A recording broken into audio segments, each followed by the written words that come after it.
Hi everybody, it's Steph here again, and today what we're going to do is show you another lovely pen. And what we have here is an absolutely beautiful Waterman's 502 lever filled fountain pen. Now this particular pen is circa around about the 1940s, and I don't know if you can actually see, but this particular pen is actually in a dark blue.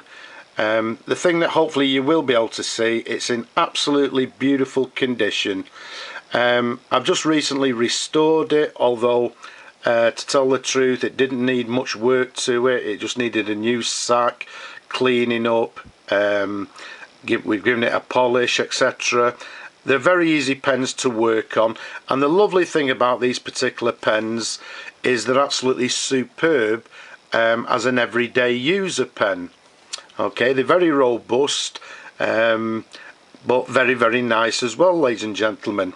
The size of this pen from the top of the cap to the bottom of the barrel is 131 millimeters capped.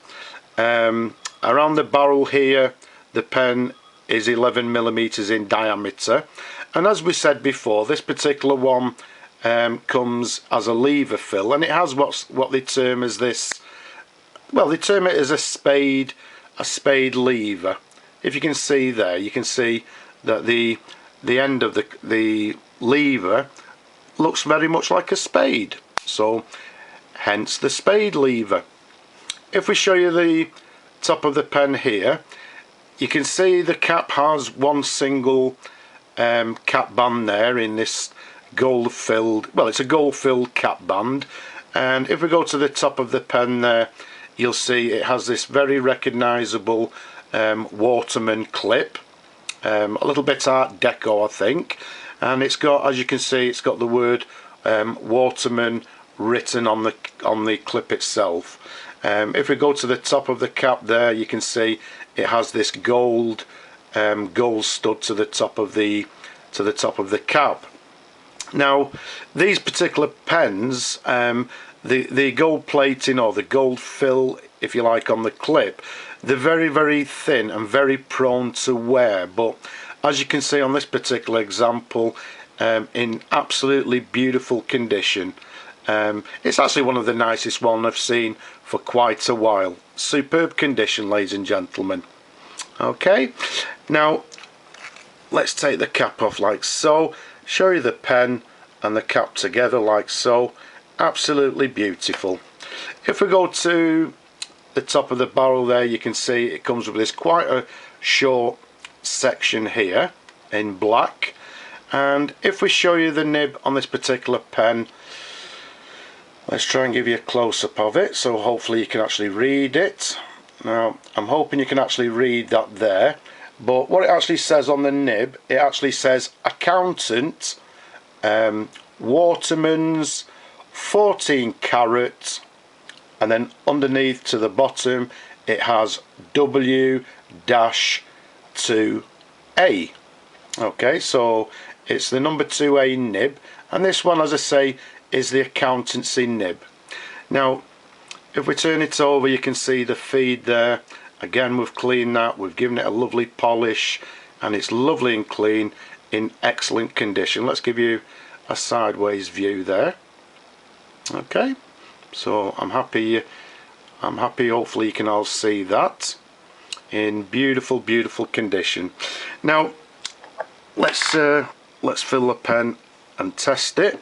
This is the first time I've actually used it since I've restored it, so we'll keep our fingers crossed. So what we need to do is dip the nib into the ink, pull the lever, pop the lever back, leave it a couple of seconds. Let's give it a shake off and get a little bit of tissue. Just wipe off any excess ink there, and let's bring on the pad. Now, as I said before, the nib on this particular one is the accountant nib, which, to be quite honest with you, I'm assuming that simply means that it was used by accountants in the 1940s, 1950s. Now, I'm assuming that this particular nib will be hard and quite stiff, because if it was used by the sort of accountants of the era, in them particular days they obviously used a lot of carbon paper, so presumably the imprint would have to go through the carbon paper and underneath the carbon. So let's have a look. So what we have is a Watermans, and as I say, this one is a 502. Now this particular one is writing with a fine line. As I thought, there's no flex to the pen at all, and it is actually, well, it is quite a hard nib. Okay,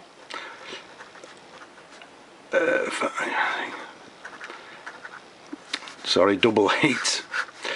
Well, there we have it. There's a writing sample. As I say, it's a hard nib because if it was actually used by accountants at the time, it'd have to be hard to actually go through the carbon paper when they were actually using the pens. Okay, so I'm hoping you're happy with that writing sample. Let's pop the cap back on. So there we have it, ladies and gentlemen, an absolutely beautiful example of this very, very nice and underrated Waterman's 502 fountain pen, a lever fill in dark blue from in the region of the 1940s. So I'm happy, well, I'm hoping you're happy looking at the pen as much as I've enjoyed showing it to you. Don't be shy, go and have a look at my other videos and leave some comments. But for now, I'll just simply say bye bye now.